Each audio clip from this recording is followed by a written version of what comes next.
What is going on, everybody? Thank you so much for joining the podcast today. Oh, we got a special one for you today. We got our guest Kyle over here from Lake House Lawn Care. What's going on, Kyle? What's up, George? Thanks so much for having me. Pleasure to be here at your beautiful home, your studio. This is awesome. So excited to be here. Hold on, this is a big day. I don't know if everybody knows this. This is George's birthday today. My man, happy birthday. Finally 31 years old, man. 5 years behind me, so you got some good things coming up for you. That's awesome. Oh, man. You know what? And I wouldn't want to spend my birthday anywhere else in the world right now but here, so. Likewise, my friend. I appreciate you having me. Oh, thank you so much. Real quick, guys, before we start the podcast, I do want to give a special shout out to a couple of early stoppers. We got Grace Ortiz. What's going on, Grace? Mr. Lush Lawn. How you doing here early, showing the support? Thank you so much, Mr. Lush Lawn. I appreciate that. We got Scott O'Hare in the house. What's up, Scott? What up, Scotty? And we got James Dahl. What's going on? And Backwoods Lawn Care. How you doing? Hey, I just watched your video how you're making that ice rink. Dude, that thing looks pretty sweet, dude. I'm not going to lie. Ice rink? That's sick. That's awesome. We got one in our backyard, too. The lake, when it freezes over, take the snowblower out there. It's fantastic. Oh, nice. That sounds super fun. This guy actually, he lives up in Canada, and he's making a ice rink in his backyard. So nice. That's awesome. I mean, if you live in Canada, you have to have an ice rink in your backyard. It's like a prerequisite, I think, right? Yeah, exactly. Got to rep those maple leaves, right? No doubt. So yeah, guys, thank you so much for stopping by. Oh, I see that we got Sonny Bermuda in the house. What's going on, Sonny? Ron Henry, how you doing? What's up, Ron? Thanks for stopping by, dude. So real quick, guys, I do want to talk a little bit about today. I know last week we had a cool season guest on, and this week we got another cool season guest. Over here, we got Kyle from Lake House Lawn Care. If you guys haven't seen his channel yet, make sure you stop by over there. What's your channel called again? So it's called Lake House Lawn Care. Started it about March, about the same time as you, which it's a coincidence because I found your channel. You kind of found mine at the same time. We live like 45 minutes away from each other, so it's nice to finally meet you in person. I feel like we've met before just from watching your videos and seeing your setup and everything, and I've always enjoyed your content, so I really appreciate you having me. Dude, likewise, man. You know, even though you started around the same time as me, dude, I want to congratulate you on your success as well. Thank you, my friend. Same to you. It's always awesome. That's what I really like about the lawn care community. It's not super competitive. Everybody's really helpful and kind, and so many people have helped me along the way, like you, and the lawn tools have helped me out a lot, and everybody's just really encouraging, and it's a lot of fun. Yeah, I saw the lawn tools. They stopped by your house recently. Tell me about that. They did, yeah. So last Saturday on Halloween, it was kind of last minute. So Right Tool sent me a message like, hey, I'm going to be in the Chicagoland area. I've got this event going on for Toro. Do you want to do LT turf at your house on Halloween? And I'm thinking, like, it snowed last Halloween. We might have 4 inches of snow because it was probably a couple weeks before that. Yeah. But I'm like, yeah, let's do it, man. So people are like, what's LT turf? And I told them it's like MTV cribs for your lawn, basically. So we had a blast. They came up, spent the day. They're from Arkansas. They'd never really been around our area before. They have some family in the Chicagoland area, so showed them some deep dish pizza. We had that for lunch, so we had a blast, man. Those guys were awesome. Gotta love that deep dish. Gotta love it. They opened up the box and they're like, is this soup in here? Like, what is this? I'm like, no, that's pizza. That's how we do it. Did you get Giordano's or? We got Lou Malnati's. I know people are either, Lou's or whatever their specialty is. So like I like Lou's. That's kind of my thing. It's close to our house, so that's the way that I look at it, even bad pizza is good pizza. Exactly. You really can't mess up a pizza unless you're in New Orleans. We had the worst pizza of all time in New Orleans one time. So I mean, who goes to New Orleans and eats pizza anyway other than us? So you want to have the worst pizza in the world? Go on a Disney cruise. Yeah. Yeah. All right. I mean, I don't really plan on going cruises anytime soon. Yeah. I'm not sure anybody's going to, but yeah, you're right. I had better pizza at Old Country Buffet than that. OCB in the house. What's up? OCB. You guys probably don't know about that. I don't know if that's a Chicago thing or not, but I don't know. I don't think it's an any place thing anymore. Exactly. So with the lawn tools, you said it was like MTV Cribs. Did you violently kick them out of your house? I did, yeah. I said, you've seen my stuff. You've seen my lawn. Now get off my turf. That's kind of how they always end their LT turf episodes. So it was crazy. Like I started watching Connor Ward. He was one of the first guys I watched, one of the first lawn care YouTubers, and they did an LT turf at his house. And like he's got the triplex. He's got all this ridiculous equipment. And I'm talking about my stuff, and I'm like, man, like this is nothing compared to the stuff he has. But you know what? It's not about the things you have. It's about the time you put into it, the passion, and just how it makes you feel. Like, I love being out in the lawn. It's like meditation for me. It really is. So like it was really cool to go from somebody who watched LT turf to having them at my house. Like it was surreal. It was a really cool experience. Yeah, dude, that sounds super fun. And I've been watching LT turf for a while now. Like you said, they visited Connor, and then I remember the one with John Ware. Oh yeah, exactly. He's the man in the lawn care community. Like, he's awesome. His house is so sick. His grass. Like, I love the aerial shot. Every other house is totally brown, and then his grass is just perfectly dark green. And I like how he's like using those hardcore products too. Like, everyone's out here spraying like, you know, these like mainstream products, and then he's over here, he's like, I'm mixing up straight up powdered iron to throw on my lawn. Yeah, exactly. Like, he's the real deal. So yeah, exactly. I want to take a look at a few of the comments. We got a couple more people up in here. Lawn Whisper. What's going on? What's up, Lawn Whisper? I was chatting with him earlier today. Good win for the Hoosiers today. Hoosiers. Big win over Michigan. First time since, I think, 1987 they beat Michigan. So congratulations to the Hoosiers of Indiana. What did Justin play on their team? I remember you were saying something like he was a football player. I don't think he did. He went to Indiana. He's a big fan of the Hoosiers. And when I kind of started chatting with him and getting to know him a little bit, I told him, I was like, hey, when I played football at Southern Illinois University. In my senior year, we played against Indiana. As I told you earlier, it's kind of a game where they schedule you to beat you down because we're in a smaller conference than them. Yeah. So they pay you money. You come up there for the game, and we ended up beating them. So this is in like 2006. It was awesome. Congrats, man. Thank you. I appreciate that. So that's like one of my athletic highlights of my career is going to Indiana, getting that victory. So what's up, Lawn Whisper? Nice to see you. Yeah, nice to see you, dude. And Muayyad and Lisa Saleh, what's up? What's going on? Thank you so much. For stopping by. I appreciate that. Hey, by the way, speaking of SIU, you told me that they used to grow Bermuda down there? Exactly, yeah. Our practice fields in Southern Illinois were all Bermuda. It was beautiful, yeah. Real mode Bermuda. It was awesome. So we had our game field was turf. It was like the first sprint turf that kind of came out. So you'd get those little rubber pebbles in your socks and you'd fall down and get a big rug burn. But that Bermuda grass at practice was so awesome. That was great. So I know that Southern Illinois is technically considered the transition zone. Yeah. But was there like extra special care they had to do to grow the Bermuda? I really don't know. At the time, I wasn't really into lawn care that much. Like, I was just focusing on playing football and going to class and doing my thing. But you were a jock, weren't you? I was, yeah, a Nice. little bit. Yeah, like growing up, that was my thing. And I'm a teacher now. I teach PE and I coach. So I've always been linked into sports big time. So yeah, thinking back on it, like I wish I had seen them real mowing out there. Like that would be awesome. The 36-year-old me thinking that now, like that's what would excite me. You know what I'm saying? So yeah, I'm kind of curious what it takes to actually grow Bermuda, in Illinois. I was thinking like it gets pretty hot around here. Like, you think we could grow Bermuda up here? That's a good question. I've thought about that. I'm guessing you probably could. The window for when it would thrive would probably be really narrow. And there's some houses that I drive by that where in the wintertime it's super brown. And I wonder if maybe they seeded with Bermuda, maybe by accident or something. And they turn really green for a while, but then they go really brown again in the fall. So they get that short little window. So I think you probably could. I don't see why not. I mean, I've got palm trees at my house and we live around Chicago. So it's like, if you want to do something, try it out. You know what I'm saying? So. Dude, speaking of those palm trees in your backyard, you transplant those, right? Like, or you move them inside in the I do, winter? yeah. I do. So like this weekend, like we had a couple friends over for a little social distance gathering last night.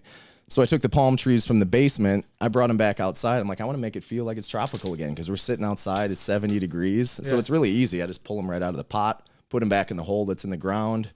Tomorrow, once it's about to cool off again, I'll pull them back out, put them in the basement. They're under a grow light, so I keep my tropicals good so I don't have to buy new stuff every year. Dude, that is like the sickest thing ever. Thank you. I mean, like when I'm on vacation, I'm sitting back looking at palm trees. It just makes me feel good. So when I'm at my house in the summertime, as a teacher, like I mentioned, if I'm off, I want palm trees around. I want green grass, look out at the water, look up and see some palm trees. So it's just, I'm weird for that. Like, I don't think anybody else does that. And the way I do it, I'm going to make a video next spring to show other people how they can do it.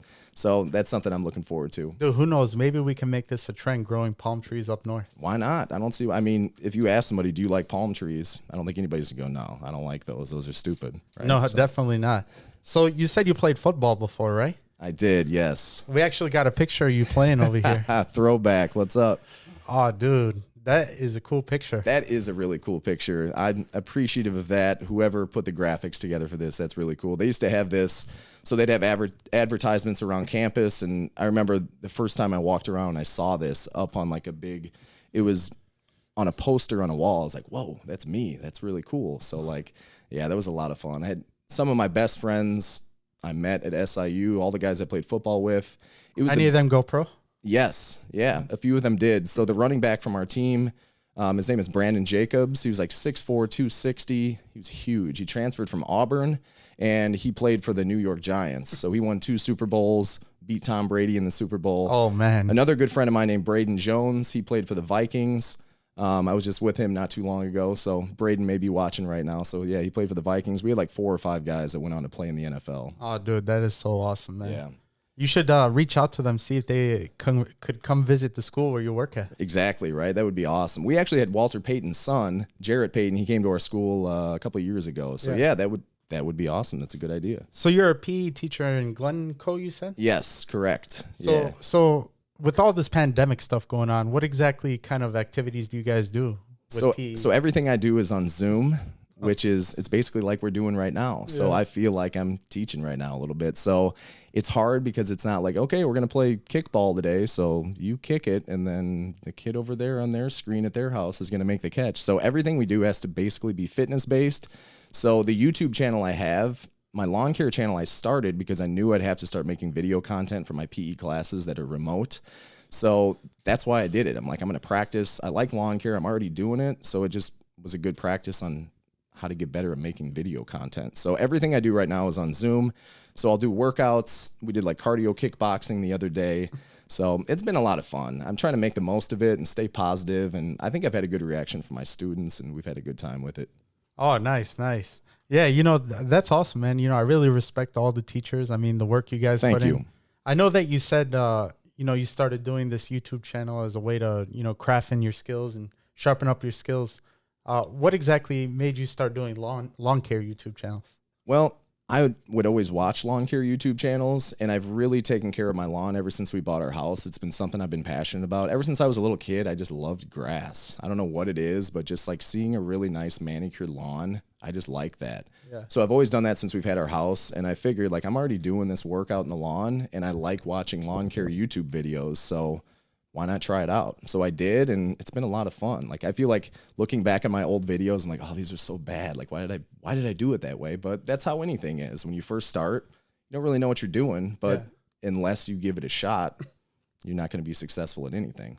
And, I could definitely say, this podcast is called America's Top Lawns, and your dedication and, your talent that you have with lawn care definitely shines through as far as your lawn is concerned. Thank you so much. I appreciate that. I know that a big thing that you do in your lawn is cutting it low. When did you start doing that? I do. So I started that about a year ago exactly. So I started watching my first lawn care YouTubers I would watch were Connor Ward and Ben Sims from Lawn Tips in Australia, and just watching them cut their grass so short, like 5/8 of an inch. It's just so cool. Like any professional football field or Major League Baseball field, you see that short grass and it just looks awesome. So I looked online for a long time to try to find a greens mower. I finally found one, fixed it up, and so I started that about a year ago. Dude, that's totally awesome, man. I started that about a little bit more than a year ago, but yeah. How about you? Like, how did you get into real mowing and all of this as well? Because it's not all about me. I want to hear about you today, George. Too. Yeah, totally, dude. Well, I bought this house when about 5 years ago when I turned 25. And when I moved in, I mean, the house was like totally overtaken by leaves. The lawn sucked. There were bare patches everywhere. And I just figured to myself, you know what? I got to flip this around. Yeah. I started watching the Lawn Care Nut, bought myself a bag of Milorganite, and the rest was history. There you go. Bag of Milo goes a long way. Dude, I never knew that, crap can take me so far. But. Exactly, right? When I told my wife, I'm like, I'm literally putting that on my lawn. She's like, well, are you serious? I'm like, yeah, it might smell for a day or two, but it's no big deal. Lots of people do this. It's like, hey, come over here, honey. Take a sniff of this. Exactly. This is the smell of success. Smells like success. That's right. Just like he says. So I want to take a look over here at some of the people that are. Yeah, let's check this out. All right, so the Lawn Whisperer said, who? I think that's after we were talking about Indiana a little bit ago. Oh, yeah, definitely. He's pretty pumped up about that, I think. Let me... I appreciate that, Ron Henry, saying that I put on a great show. Really appreciate that. You do, no doubt. Everything's top notch here, man. I feel like I'm at a professional production studio, like I pulled into Warner Brothers lot or something. I can't take any of the credit for it, to be honest with you. Ron Henry was probably the biggest inspiration for me. If you guys haven't watched out his live stream, he does it every Friday night at 7 p.m. Central. Go check out his live stream. Top notch, 4K, good content. Awesome. Check it out. I was actually just talking about you today to Kyle, Ron. He's going to start checking out your channel as well. No doubt. Absolutely. What Kyle Film said, my dad was happy when the Patriots lost. I think he's talking about the Giants beating the Patriots with Brandon Jacobs, so he knows what I'm talking about. Oh, yeah, definitely. Oh, Kyle, what's going on? That's actually my neighbor down the street from here. Nice. That's awesome. I saw some people sitting outside tonight. They had a TV set up. I don't know if that's Kyle or not, but I saw some people out chilling, enjoying the nice weather. Hopefully everybody's got nice weather right now, but around Chicagoland area, it's been like unbelievably warm. It's been a lawn care fanatic's dream come true for November. Dude, how about that weather? I thought going into Halloween, grass was shutting down, things were turning yellow, and right? All of a sudden now the last few days it's been like 70 degrees and sunny every day. Exactly. I was literally laying out in a lounge chair with my shirt off, like catching rays today. It was unbelievable. Dude, I started watering my lawn again. I did too. I haven't blown out my sprinklers yet. Yeah, I stopped there for like a week and I put all the sprinklers away. And as soon as I saw it was going to be 70s for the whole week, I busted out the sprinklers. With my new lawn renovation, I want to make sure that, the roots grow deeper as much as they can. So, absolutely. But yeah, definitely. Get that deep, infrequent watering. That's what it's all about, right? Yeah. Hey, Kyle, I'm good, man. Thank you so much for stopping by. I appreciate that. I also got to give a shout out to my wife and kids. Emily at home, taking care of the kids. Summer and Jordan. Love you guys. You guys are awesome. They're watching. They're really excited about this. So hopefully they're having a good night tonight. Love you guys. I want to give a shout out to my wife, too. What's going on, Vicky? If you're watching, I'm not sure if you are, but if you are, I love you, too. Sunny Bermuda, what's going on, dude? How you feeling? Thanks for stopping by, dude. He says that's Alabama weather. That's right. Bama, November. My wife used to have family in Alabama. She still has family, but they moved to Chattanooga. So we go down there for like Thanksgiving, and I'd be walking. I'm like, this is awesome, man. And he would real mow too. My wife's uncle, he would real mow his lawn. I was like, this is so cool. So he's kind of one of the guys that influenced me into doing that too. So. What kind of real mower did he have?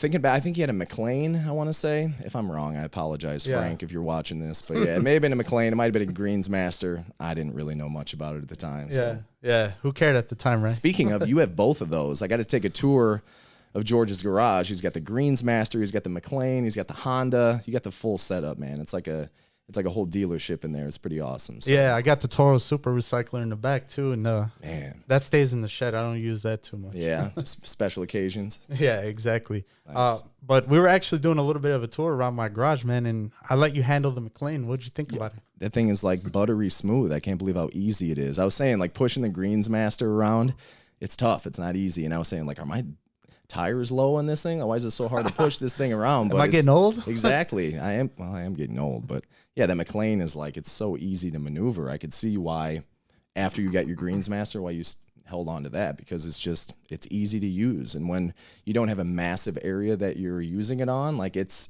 tempting to just pull that thing out instead of the Greensmaster. Yeah. I love the McLean. The only problem is it's hard to get it serviced. Not only that, but getting a new reel for that thing is like $500. Really? Yeah. Wow. If you want to get a new reel for the Greensmaster, you can get on R&R products for like $200. Like 260 or 200. Yeah, sure. something like that. And then a McLean is $500. Like, how does that make sense? Yeah, exactly. I actually got a quick story about my Greensmaster. Let's hear it. So I looked for it. I looked on Facebook Marketplace, OfferUp, Craigslist, anywhere for a long time, and then I finally found it was on OfferUp. Somebody was selling 2 Greensmasters for $150, and I thought he like forgot to type a 0 in or something. I'm like, are you sure? $150? But he worked at Medina Country Club, which is where the 2012 Ryder Cup was. Oh, I know Medina very well. Yeah, exactly. So these mowers they used to cut the tee boxes at Medina.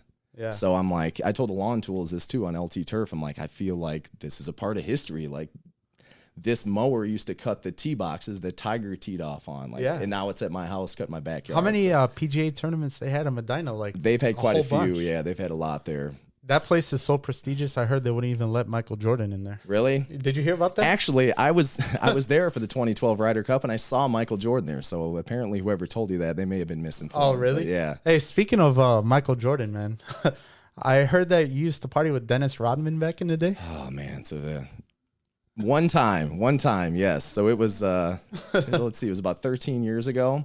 So I also have a side job along with teaching, which I told you about already. So after playing college football, I got approached about doing modeling, which is not something I expected to do. But long story short, there was a runway show at the Horseshoe Casino at the venue. Have you ever been to the Horseshoe venue? Yeah. I saw Leonard Skinner there. Nice. Yeah. So Pamela Anderson had a clothing line at the time. This is like 13 years ago.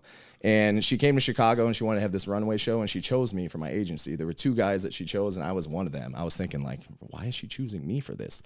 But yeah, so that night, Dennis Rodman was the MC of the event. So we're all backstage hanging out, like getting ready for the runway show. And Dennis Rodman's there. And I walk in the room like, oh my God, that's Dennis Rodman. Like Pamela Anderson's over there. So I'm like, this is unbelievable. This is crazy. Yeah. I mean, not that she holds a candle to my wife. My wife is, she's my wife. She's awesome. All our wives are exactly, right? So yeah, that was a crazy night. Hanging out with Dennis Rodman, like standing next to him, like being in the same room as Pamela Anderson, it was overwhelming. I actually got a picture of that real quick. Oh no. Dude, we dug it up from the annals of history. Oh, there we go. Yep. Oh man, dude. Exactly. Derek Zoolander, live in living color. I like the little guy in the background who's holding the camera, the little paparazzi. Yeah. So that there's was several. That was at the venue at the Horseshoe Casino. So what's the story behind this outfit? That's a good question. I don't know. It's whatever Pamela Anderson thought was a good look at the time, apparently. It's kind of like my white compression pants I'd wear underneath my football uniform, paired with a pretty deep V-neck there. And man, that's a super deep V. Yeah, kind of with like a Mike Tyson face tattoo going on too. I don't know. It was an interesting night. So. And Dennis Rodman was there? He was the MC of the event. So it was actually really cool. So at the venue, if you don't know what the venue is, it's a place where artists perform. Like you said, you saw Leonard Skinner there. So they had the runway, and there was also tables set up everywhere. There's thousands of people there. It was crazy. My parents were there, my cousin, a bunch of people. It was wild. Dude, that is the wildest thing that I've ever seen. Right? Man. And now I'm in your basement talking about lawn care. So life goes full circle. Hey, you know what? We're both entertainers, you know? Exactly. Everybody is, you know? You just got to put a microphone in front of yourself. Exactly.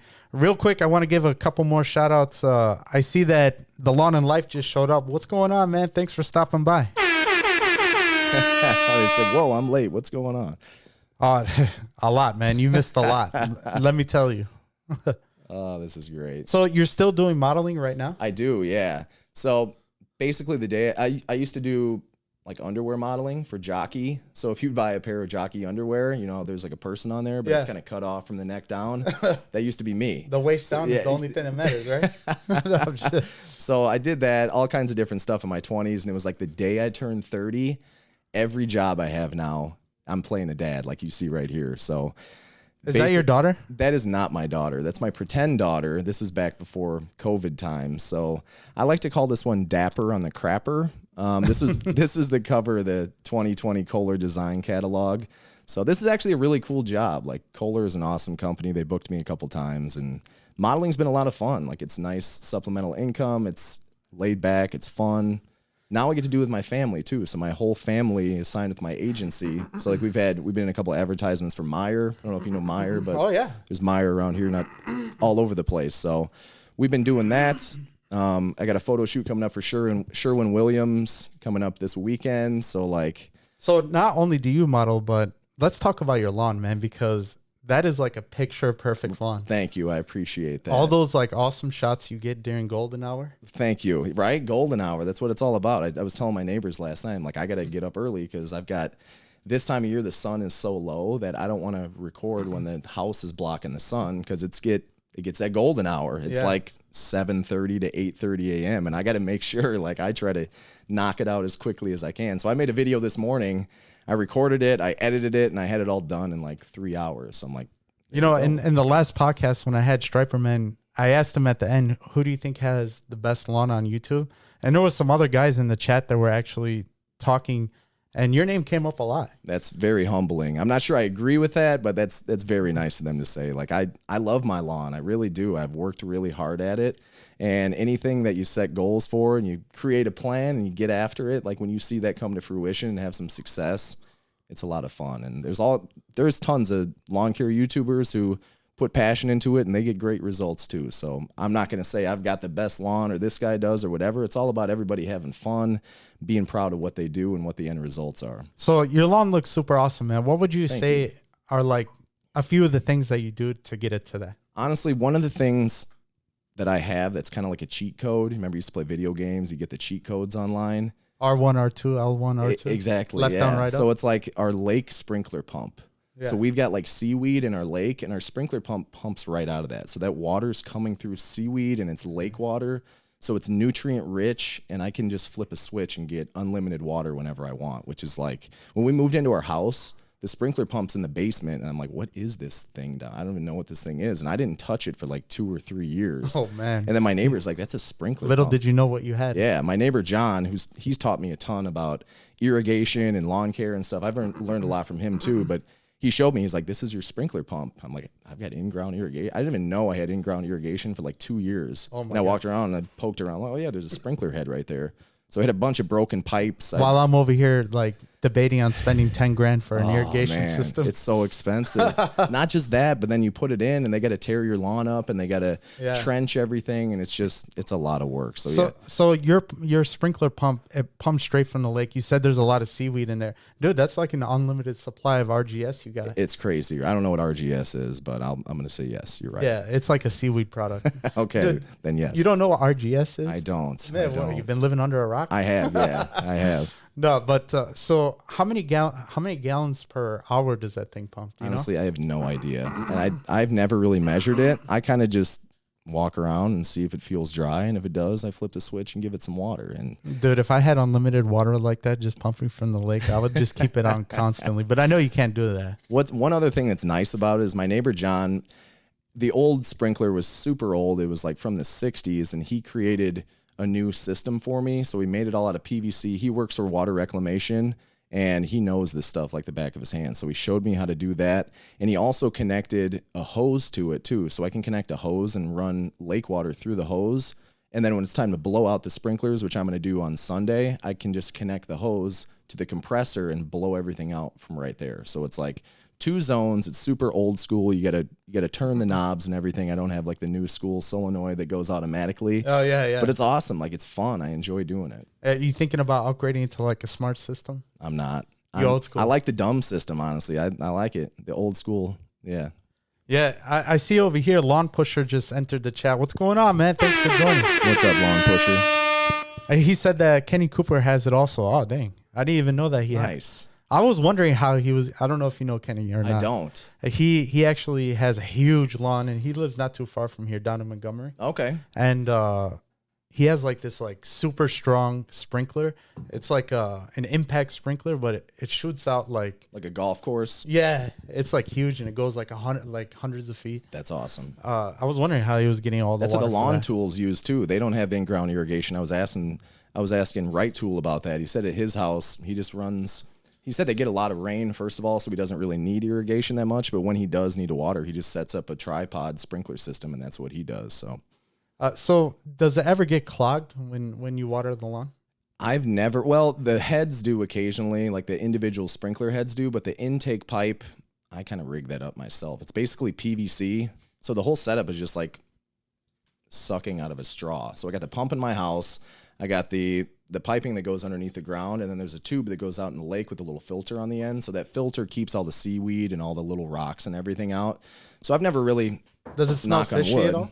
No, it doesn't. I mean, I don't know. I wouldn't say it smells fishy, but it doesn't smell like tap water. You know? So yeah, definitely for sure. Super chat. Oh, I want to give a super special shout out to Scott. Scott O'Hare's the man. He really is. I brought Scott. I was talking about you before the show today. Thank you so much, Scott. Scott's a great dude. He's a big supporter of the lawn care community. He's a part of the lawn care community. He's a cool guy. So thank you, Scott. He always comments on the videos. that's what you make videos for. People who watch them, they take in the information, they enjoy it, they let you know by commenting. Like, that's awesome. That's what we as creators of content, that's what we really enjoy. So Scott, thanks so much. We really appreciate you, my man. Yeah, guys, we love it when you comment or when you like a video. If everyone is enjoying this podcast, if you could drop us a like right now, it helps us reach a whole bunch of more people in the lawn community. You know, we're small fish in a big sea, so any little bit helps, you know? Absolutely. We got a quick question from Lawn and Life. He said, give us a quick rundown of your yearly application schedule. Oh, man, that's a good question. So kind of in a nutshell, starting at my first application of fertilizer is usually around like mid-April once the lawn starts to wake up a little bit. We were talking, we like Scott's products. I like Scott's. I like Scott and Scott's. Exactly, right? So I'm kind of limited on what I can do because we live by the water, so I can't have any phosphorus in anything that I do. So I like Scott's Green Max, and I try to alternate between my synthetics, which is Scott's Green Max is a synthetic, and my naturals, like a Milorganite, or like I've used the Menards Milorganite knockoff. I started recently using what's called Cyto Grow. Yeah. And that stuff's been awesome, man. Like I like that. They sent it to me for free to try out. And like I actually reached out to them. I was like, hey, I heard this stuff's cool. They're the makers of Hydrotane. I use that too. I actually saw that from the Lawn Whisperer. Lawn Whisperer used Hydrotane and it seemed like he had good results from that. So I'm out there all the time. Like I wouldn't say like I do this on this day and this on this day, but usually like every 4 weeks I like to fertilize. I use 0 weed killers and 0 pre-emergence because we live by the lake. So that's something that's kind of unusual for me. So I pull weeds by hand and I don't put down any crabgrass preventer or anything. So I'm kind of unusual with that. So. And you also told me you never throw down phos? I don't. Wow. No. Yeah. So what's the theory behind that again? So when it washes into the lake, it creates algae bloom and it's unhealthy for the fish and everything that lives in the lake. So you got to be really careful. And you have to have like a buffer zone too around the lake. So it's good to have like 5 or 10 feet that you don't fertilize because we're on an angle. So all the fertilizer up top, when the water hits it, it runs down. Yeah, it's going to run down. So we have a seawall, but still, like, I try to follow the rules of that because if everybody does their part, we have a nice, clean lake. If everybody's like, oh, whatever, I'll just do it. If everybody has that attitude, then our lake's full of algae and it's green and disgusting. So you don't use any type of weed killer. You don't use any phos, and your lawn is awesome. Well, it helps that I'm a teacher and I'm off all summer. So pretty much every morning I wake up, I get up early. My wife was giving me a hard time about this today. Emily's like, it's Saturday. Why are you up at 5:15 in the morning? I'm like, because I'm excited to get up. Like, I want to go walk around the lawn and go see what's going on. And there's always that one person in a relationship that's an early waker and a late sleeper. Yes, I'm the early riser. Not to mention, I am too in my relationship. Exactly, right? Because that's kind of our mentality. I wake up, my wife's like, "It's 4 o'clock. Why are you up?" I know, right? Exactly. You're like, I got to get back to some comments on my videos. Somebody commented something, so I'm getting back to them, right? So. Yeah, exactly. Let's see real quick over here in the. Okay. Backwoods lawn care. Yeah, he's asking Kyle what his biggest struggle is in the lawn. Good question. So the biggest struggle I had this past summer was with fungus problems, because you would think like, oh, you got unlimited water with your sprinkler system, but if you put too much water down, you get fungus. And there's certain spots in my lawn that the sprinklers are kind of set up funky. They're not set up to where they evenly distribute water.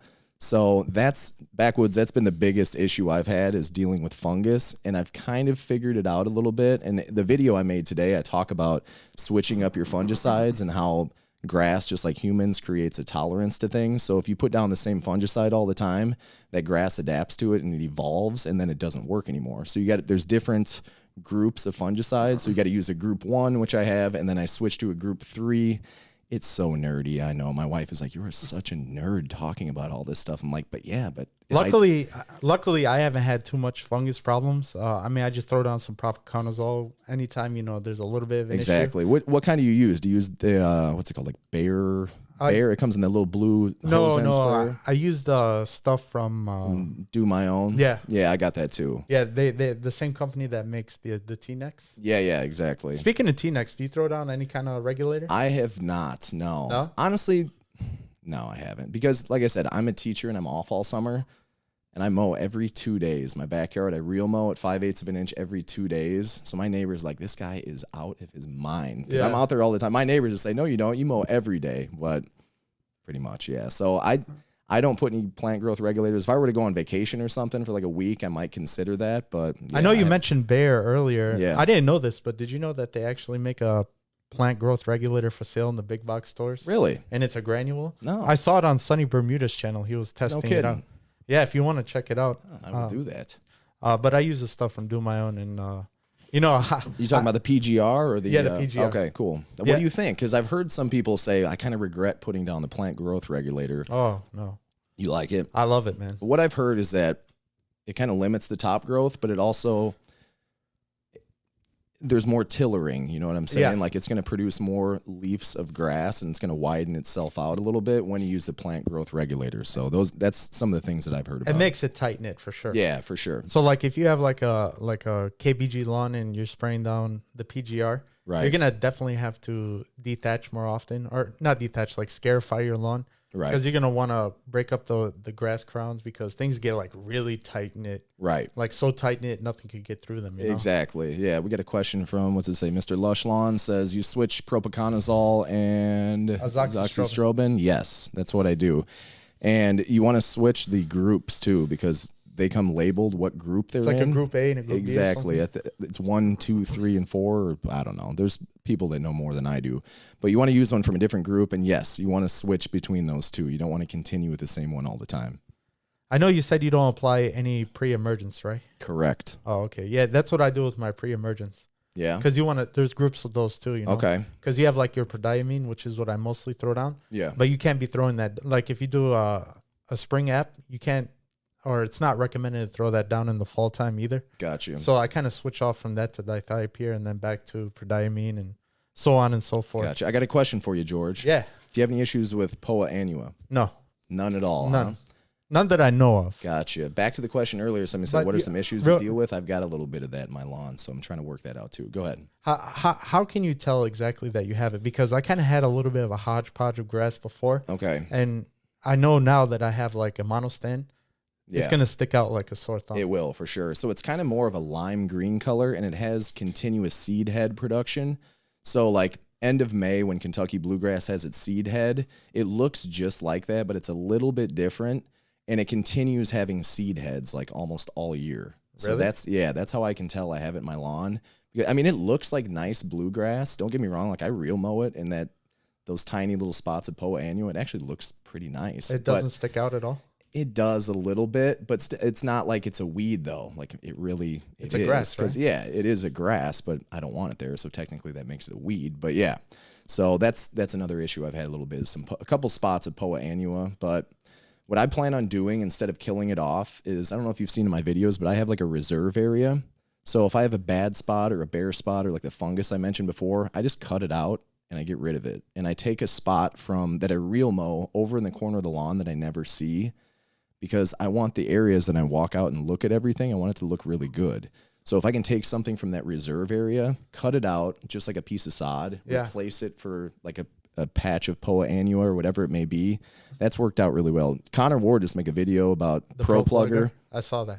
Not a big fan of that personally. Like I would rather, like he took it out of his front yard, right where everybody's seeing everything. I'm like, dude, do that in the back where you real mow. You know what I'm saying? Unless he had a different type of grass and he didn't want to mix that in. But I'm a big fan of doing that, like transplanting grass from a reserve area, because golf courses do that. Like I forgot which golf course channel I saw. It might have been Fried Eggs Golf. I'm not sure. But have you seen the actual like square transplant pluggers that they have? No, I haven't. Yeah, it's like this like square machine that's on a stick. Yeah. And you know what? I did see that. I don't think it was from a golf course though. It was like an English league soccer team. It showed after a game how they repair the field, make it look perfect. But yeah. Yeah. And like it takes it out of the ground like perfectly. Yeah. So when you transplant it, you could just lay it right in there and it looks awesome. So yeah. Who knows? I might invest in one of those in the future. There you go. Yeah, R&R Product sells that, by the way. If you want to check it out, they're like $400. Dude, they've got everything, man. R&R is awesome. Anything you need, basically, you can get there. I think their bed knives are a little questionable, though. Yeah, just forewarning. What's if you up, can R&R? get it from Toro, I recommend that. Pick up your game, R&R. All right, so Sunny Bermuda said slow-mo by Bear. It thickens it up, too. Well, I'm glad to hear that you had There you go. You had a good time with that. That must be the granular you were talking about? Yeah. Sonny, do you apply that to the ground? Like, is it absorbed to the roots, or do you wet your lawn and then apply kind of like similar like a PGR? Because with the regular PGR, it's a foliar application. So I'm not sure how that works, if it's through the roots or if you wet it and just throw it on there. But I'm kind of curious. Let's see. Next year, Sonny, I'll be trying that out. Struggle POA every spring. Yeah. I mean, it's tough to get rid of, but again, at the same time, it looks like bluegrass. It's just a little bit lighter, so I'm like, whatever. I'll let it be for a little bit. The thing is, it's got those seed heads all the time, so if you don't do something about it, eventually it's going to spread, kind of like a creeping bent grass. Do you ever get that either? No. Anybody in the chat, anybody get creeping bent grass? Because I've been hearing a lot about that lately. Yeah, if you live near water, if there's like an easement or like a runoff someplace, look in that. I can almost guarantee you're going to find nimblewill or creeping bentgrass, and they look just like each other. It's hard to tell the difference between them. The bentgrass is really stalky, right? Yeah, it's kind of it's really shallow rooted. Yeah. It's like a putting green at a golf course. That's bentgrass. Yeah. But in your lawn, it kind of stands out. It's more of a bluish color, and it's really, I don't know, it's prone to disease. It gets fungus easily. There's a lot of issues that I've had with it. So same thing like I talked about with the reserve area. I just cut it out, and in my front yard that I don't reel mow, I keep it like 2 inches. Yeah. So I cut it out, put in new pieces of sod, and I'm hoping it doesn't come back. Do you have any plans on leveling out your front yard? I don't. The only reason is because in our front yard, there's two. The backyard's the money shot. Exactly. Like that's my bread and butter is the backyard. Yeah. So my lawn's kind of like a DeLorean. You know what I'm saying? Like you look at it from the front, and it looks normal, and then you come around the back and you're like, whoa, what's going on here? Like this is a golf course with palm trees. You know what I'm saying? Like, so I don't plan on. Sounds like a butterface. Exactly. Right? I'm just kidding. I'm just kidding. Right. Basically, but no. Throw a bag the reason I don't plan on that, 2 reasons. One, because we get so much shade in the front yard. Like if I were to level everything out, I'd want to reel mow it. You know what I'm saying? Yeah. And we have huge trees, so they give you shade. And the second thing is the roots. Oh, don't even get me started on that. Like I had to fix a sprinkler line because the roots grew so big. They grew together and they pinched off the line. And it was ridiculous. So that's why I'm not, I don't know, I might. Who knows? Dude, I've been resorting to some extreme things trying to take care of those roots. Yeah, I hear you. I'm a tree hugger, so it kind of hurts me when I have to remove them. I agree. Especially because I have the only red tree on my whole block. Really? And it's right dab smeg in the middle of my lawn. Yes. It's beautiful, by the way. What is that? Is it a maple tree or what? No, it's cherry oak tree. All right. I believe. Nice. I've got a Japanese maple at my house. It's a big red tree. It's beautiful. Maybe it is a Japanese maple. I don't know. I got to look into it. But like I was saying, I got roots coming in all around. Yeah. And, they say that. That's what my wife says about her hair when she has to get it done again and get it dyed. She's got roots coming in. So go ahead. She got some root problems. But no, as far as that goes, I mean, I got all these roots. And, your mulch beds are supposed to go out to the drip line of the tree. Right. But I don't want to get rid of any of my turf real estate that I have, No, of course not. So, of course, the roots are growing all around. So, I actually saw an interesting video by Yard Envy. I don't know if any of you guys watch him, but he was talking about how you could remove the roots from your ground. Rather than cutting them out, he was using a diamond disc on an angle grinder. Really? The diamond disc? You could actually grind down concrete with it. Yeah. And this guy was just like an end of a driveway that's not... Yeah, it's not taped. It's like a concrete grinder, like a mini one on an angle grinder. Right. This guy was grinding away the roots. Really? Yeah. And I don't know how safe that is for the tree. I've done that in my backyard where we have huge blue spruces and the roots come up to the ground level. So I'm like, why is there no grass right there? And I touch it and it's a root. So I take my Sawzall and I chop across it in a couple spots and I yank out the big root. So yeah, that's another way you can do it too. Yeah, I actually did that too. Whenever I do that, I just try to fertilize the trees. I put those fertilizer stakes. Little spikes. Yeah, stakes. I don't know how much that works. But yeah, I don't know. Who knows? I mean, your trees look good, so that's the outcome you're looking for. So yeah, I don't want to just have the best lawn. I want to have the best trees. Exactly, too, right? It's like the shoes that go with the outfit. Yeah. Ron Henry said, "I'd imagine any granular PGRs would be a type B class." Ron, I know that you are the master when it comes to using PGRs. I seen you using not only the PGR from like the regular PGR, I forgot who makes it, but I know that you use like the super expensive kind too. It's like $300 a bottle or something. I forgot what that stuff is called. Dang, Ron. Yeah. Dang. It's like $300 a gallon for that PGR.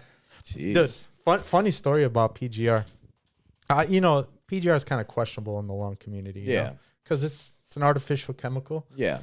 That's also a reason why Not a big fan of it. I don't want it washing into the lake. So go ahead. Yeah, and I don't blame you when it comes to that. I personally like it because I don't like to go out there every single day and mow. Sure. And I don't want to break the 1/3 rule. Right. But I left some of it in a solo cup because I was measuring it out using a solo cup and another cup. I do that stuff too. And I left like a little smidge of PGR in the solo cup overnight on my workstation. Yeah. The next day I went into my garage and it burned through the cup. Really? Yeah. Wow. And I'm like thinking to myself, dude. I'm like thinking to myself, Some Walter White type stuff right Yeah. there, like if it did that to this solo cup, like What's it doing in my grass? Like Yeah. how much do I have to water this stuff down? My goodness. it's like some Frankenstein stuff. But God, it makes her lawn look awesome. Yeah. It makes it super green. It makes it, spread out like you were saying. I mean, if I'm going to believe somebody, it's going to be you, George. So I'll take your word for it. Yeah. But the thing is, once you start using it, you got to keep using it. Of course. Because you could get the rebound effect. Right. Yeah. I hear you. Yeah, definitely. T-neck. Oh, yeah. Tide Packlow. Yeah, that's it. Exactly. That's the other one that I remember. Ron's the man. I appreciate everybody coming, joining the chat. It's awesome. Like I said earlier, the lawn care community, everybody involved. It's a lot of fun and everybody's supportive. It's great. Yeah, definitely. Thank you guys so much for stopping by. I mean, it's awesome for sure. So I know that we were talking about your Greensmaster earlier. What year is your Greensmaster? Mine's a 2002. I just found out recently. I put it on, I'm in like a Toro Fanatics group on Facebook. Again, my wife is. Yeah, I'm in there too. Oh, yeah, exactly. So I didn't know what year it was and I couldn't figure it out. And I posted the serial number of it. And somebody who knows more than I do is like, that's a 2002 based off these numbers. So mine's an 02. Oh, okay. Which is the year I graduated high school. So, and your mower is the year you were born. Am I correct on that? Yeah, there we go. Exactly, man. Yeah. Actually, it was produced a little bit before I was born. Nice. So it still runs like a top though, right? Yeah, my mower is older than me. And you see my garage, it's like super modern. Yes. Like I got the modern gray colors in there, modern tools, everything like that. Yes. So you can imagine what my wife thought when I brought home this 1989 Greensmaster. She's like, "What are you doing?" Exactly. I'm like, "This is my new baby." She's like, "No way." And you should have seen it. I know it looks good now, but you should have seen it when I got it. That's awesome. This thing was like rusty. The reel was like, oh my God, man. Really? Mine was in rough shape when I bought it. The two that I got. So I took two of them, and between the two, like it was missing parts and belts and all kinds of stuff. So I took the parts between the two of them and fixed one up and sold it, made a little bit of a profit. And the profit that I made, I bought all the parts that were missing and then kept the one for mine. So yeah, I hear you. Like you get it. You're like, this is awesome. I can't wait to use this thing, but it's a piece of junk right now. You know what I'm saying? So what would you say, what did you have to do besides changing belts? How was the reel on it? So the reel and the bed knife were awesome, which was great. So there was all kinds of issues. The paint was rusty, so I took a lot of parts off and repainted them, it wasn't that much work. Realistically, I thought it was going to be a lot more work than it was. There was a couple cables, like the throttle control cable was missing. Tracking that down wasn't very difficult. I think I got it R&R, like you mentioned. So yeah, just a couple. Parts Geek is awesome too for the Greensmaster. Okay.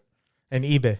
All right, there you go. eBay is good for everything. Yeah, especially auto parts and like mower parts and stuff. How about like you? That. What else did you have to repair on yours? With mine, I had to get my reel sharpened. I had to change the bearings. All the belts were good. I had to adjust some of the tension cables. Yeah. And otherwise you accelerate and it's like popping a wheelie. Yeah. Dude, don't even, when I first like engaged to drive on that thing, it popped so hard. Right. Well, you probably did you have the transport wheels on at the time? No. Okay. I actually don't have transport wheels. I wish I didn't. Right. Because we have that seawall in our backyard. So there's like a 6-inch area between our seawall and where I can reel mow. Did you see the video that Brett made? I did. Yeah, I did see that. I forgot what size that wrench he was using. It's like not a size that you can get in a common kit. He had to like heat it up or something to get the thing off of there. But this guy was like using map gas or exactly. Something. No, but I mean, I would do it. Yeah. But the Greensmaster looks good. Anybody who's interested in buying one, what would you say is like something they need to look out for? And like, what would be a deal breaker? Because on that Toro Fanatics group, on the Real Mowers group on Facebook, like nonstop, I see questions on there. Like, is this Greensmaster a good deal? Yeah. And I see that all the time. Not only that, but I feel like people are kind of gouging the prices now compared to how they were. I totally agree. Honestly, I'm not an expert on it, so I can't say like look for this, don't look for that. Yeah, but yeah. one thing is the Kawasaki motor. You have the Kawasaki motor dude, too, high don't five you? on that, Yeah, dude. exactly. Sorry, that was a low five. I That's all apologize good, for that. dude. But yeah, that the Kawasaki motor that is thing the shiznit. It is, yes. So that thing it's awesome. Yeah. Like if you don't get it in one pull, you're like, what? And it's usually because I don't have it in the on position. Yeah, yeah. That's the only issue I ever have. So As a matter of fact, that reminds me, I was in Ron Henry's live stream yesterday, and I asked him a question about his Subaru engine. yeah, He has a Greensmaster. I forgot what year it was, but I know all the ones past 2013 have the Subaru engines. okay. And he told me that the Subaru engine, sometimes it takes like 2 or 3 times to start it. Yeah. And I mean, if it works and you get it after 2 or 3 pulls, whatever, it's no big deal as long as you get it to work. But yeah, he was telling me the Honda GX engine that he has on his True Cut, he's able to start it right away on the first pull. Yeah. And that's how it is on the Greensmaster. it is like every single time. It's like one pull, you're good to go. And the tension, like there's not a lot of tension on it. No, it's so easy. Yeah. I thought something was wrong the first time. I was like, I need to tighten something because this is so easy to pull. But it starts. So I guess that's the goal at the end of the day, right? And I also learned something new from that live stream yesterday. Did you know that they build those engines so that they're not super loud? No, I didn't. I did realize, well, I noticed that they're not loud at all. Yeah, And me too. sometimes I have to adjust mine a little bit. There's a little screw that you adjust that, I don't know, it turns the idle up or down a little bit. So I actually have an issue with mine right now. I was gone a couple weeks ago and my wife was like, the garage smells like gas. So I'm like, seriously? Like, Let me what's the guess, problem? your fuel filter's leaking. My fuel filter's leaking. Yes. It's the that happened to me too. Was it the gasket in your fuel Yeah, filter? the rubber gasket. Yes. So I just ordered a new. Okay, good. Yeah, and Thank it's you. reverse threaded. It is. Yeah, Yeah. which is strange. It is. I know. Yeah. And I looked at the little gasket and it's totally like torn to bits and looked like crap. So Hey, I want to give a super special shout out to Striper Man. what's up, Striper Man? Veteran of the show. Thank you so much, Striper Man. I appreciate it. What a guy. Out in the East Coast. I love that accent. Last weekend I was like, oh, he's got to be from the East Coast. I love that accent. It's awesome. I'm not gonna lie, that was an awesome podcast that I did with the Striper Man last week. He was a totally awesome guest, Very cool. and I'm glad that I invited him over. Absolutely. Ron Henry said his Greensmaster is 2014. Yeah, 2014. Nice. but back to what I was saying earlier, they make those engines so that they're not super loud, and the reason why is they want to mow the greens. You know, Yeah, during golf the daytime, courses. You don't want to. Exactly. want to disturb people. Exactly. And I forgot who was saying that, but like you can go out super early and mow with that thing, and it's not going to wake anyone up. No, exactly. Well, at least that's what I like to think. My neighbors might think otherwise, but Yeah. yeah. I don't even want to absolutely. get into it. You mentioned my last video. I showed a part where I was checking the reel to bed knife, and you're like, "Oh, that reel and bed knife looks buttery smooth." And I was going to tell you tonight. I was like, "I've never sharpened that, and I've had it over a year, and I used it every other day all summer. Haven't sharpened it. Like, should I sharpen that? Do you think? Like, because it's cutting so nice right now. Like, should I take it in to sharpen it? Was that the I don't know reel if I that should or came not. with it? It is, yeah. I don't know if it's a special reel because it's from Medina and they had. It has to be. It's probably is. Dude, if there's one thing that I could recommend, man, try not to get your bed knives and your reels from R&R Okay. because they started rusting almost immediately after I put them on there. They still cut. No kidding. Don't get me wrong. It still cuts. Like surface rust would show Surface up a little rust. bit. I get that a little bit too on mine, but I feel like it goes away. But I saw yours. Yeah. I mean, like I was looking at it and it was like gleaming me in the eyes. Yeah, right. I was like, oh man, my reel does not look nothing like that. It could just be smoke and mirrors from the camera. I don't know. It could be, but either way, it looks good. Well, thank you. So yeah, Ron Henry said the GX engine is money. Literally had a half-hearted. Oh yeah, nice. You know what? I have the GX 200 engine on my Honda Mower, and that thing, it doesn't start up usually on the first pull. But my GX engine on my Ryobi pressure washer does start up on the first pull. I don't know what the deal is with that on the new Honda lawnmowers. Your rotary mower, what kind do you have? So I've got a Troy built. So I've got Hey, like the that's a lows, classic. like bottom of the line, and there's no engagement at all. Like I've got to produce all the power. There's no self-propel on the thing. Oh but man, that sucks. it does kind of honestly, and I have this striper on it, and my striper doesn't roll. Mine like drags. My own DIY striper that I created like when I was a little kid because I wanted stripes. Because I go to White Sox games, be like, I want my lawn to look like that. Yeah. So I had all these prototypes of stripers, and I finally have the one I use now. Yeah. But it probably weighs 25 pounds, and I don't have self-propel, so like I'm done, and my shoulders are burning. I'm like, that was a good Especially workout. on that uphill backyard. Yes, I've got the incline or decline. However And I you look noticed at you it. like to stripe your stripes towards the lake. I change it up, but Yeah. if it's 4th of July or if it's like we're having people over, I like to have the stripes to where you ride by on the boat and it's perfectly lined up with like the middle beam of our house. I'm kind of obsessive compulsive with that a little bit. Have you ever had any boats pull up and say nice lawn? Oh, all the time now. Do you really? Yeah. Well, we know everybody on the lake, so they know I'm crazy about this stuff. But yeah. One of my videos a couple of weeks ago, I'm using my backpack sprayer and I'm spraying the lawn, putting down some Cyto Grow. And right on cue, this woman goes, "Your lawn looks perfect." I'm like, "Thank you. Appreciate it." I swear I didn't pay her to say that in the video, but as Connor says, you got some looky-loos. Exactly. Looky-loos. You got it. Yeah. So, dude, that's hilarious, man. How about you? When you're out doing yard work, do you ever get neighbors come by like, "What is that machine you're using?" Or "What's this backpack Ghostbusters thing you have on right now?" I wouldn't say that I have any neighbors come by, but I have had several landscape companies drive by and like stop and watch what I'm doing. Yeah, for sure. And I've had a couple of guys ask me. So my neighbors, they know that I'm obsessed with my lawn. I don't know if they don't really, you know how neighbors are. Sometimes they don't want to admit you got a nice lawn. Exactly. You know how it goes. It can be competition sometimes, for sure. That's how the neighbor domination goes. Exactly. Like I have one neighbor, he'll come up to me and he'll have a full blown conversation. I'll be like, "So, what'd you put on your lawn?" How's the baby doing? Oh yeah, great. So anyway, what'd you put on the lawn? Yeah, exactly, dude. That's exactly what it was. He sees me out there spraying things, Back when I was throwing down the biostimulants, I was out there like every day throwing down a different biostimulant. That's crazy, dude. It was ridiculous, man. That's awesome, though. Ron said, "Yep, the Greensmasters are designed to be quiet because they're used on golf." Yeah. I actually didn't know that, and I just learned that yesterday. And I think that's a really awesome thing about the Greensmaster. I agree. I really like how quiet it is because it's such a monster beast of a machine. So heavy. And it's super quiet. One question I have, though, I'm sure you see Swordman machines, how they stripe. They got really defined stripes, and like Allet machines. Yep. I feel like the Greensmaster stripes aren't as defined as those, but the Greensmaster weighs so much more, you would think that they would have more defined stripes. I'm not sure why that's the case. I think it's a combination of factors. Okay. Number one, what do you mow your lawn at? My real mower you're talking about, usually 5/8 of an inch. I just moved it down to a half inch for no reason, but yeah.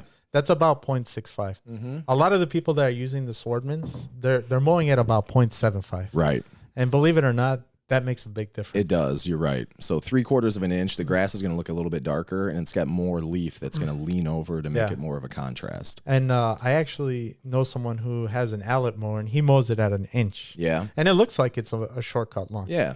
So that's one reason why.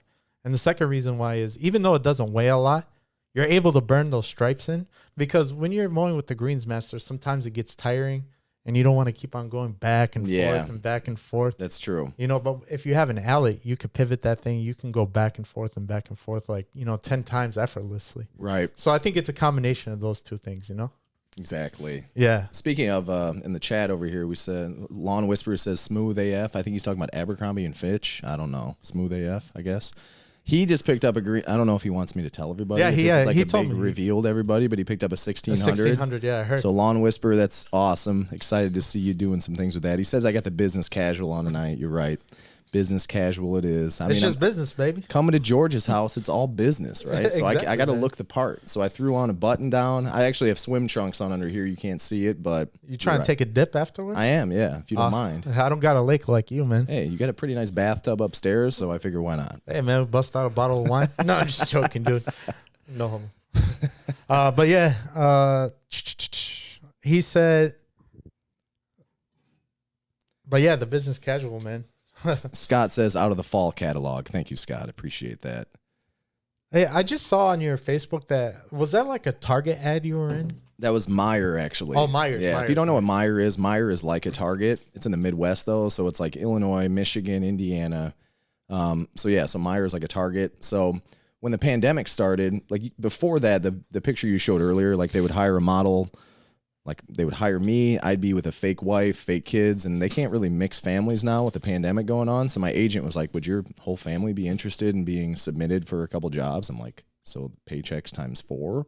Yeah, dude, definitely. Dude. So she submitted us to Meyer and they chose us. So we had our first shoot. That ad came out like a month ago or a couple weeks ago, and then they hired us back again.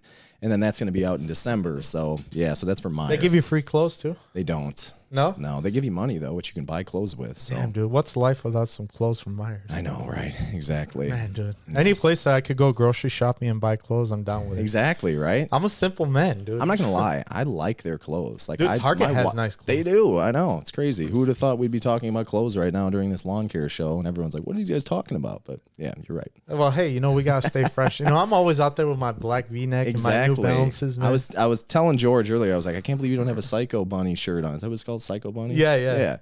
Well, I, these shirts are like $70, believe it or not. Man, So I believe it. Yeah, I mean they're made from the world's softest cotton, and they're actually cooling. Like if you're hot, they'll cool you down. So They didn't pay him to say this, I don't think either. No, this no, is not an definitely not. advertisement. definitely not. But I'm actually working on some merch and some apparel, guys.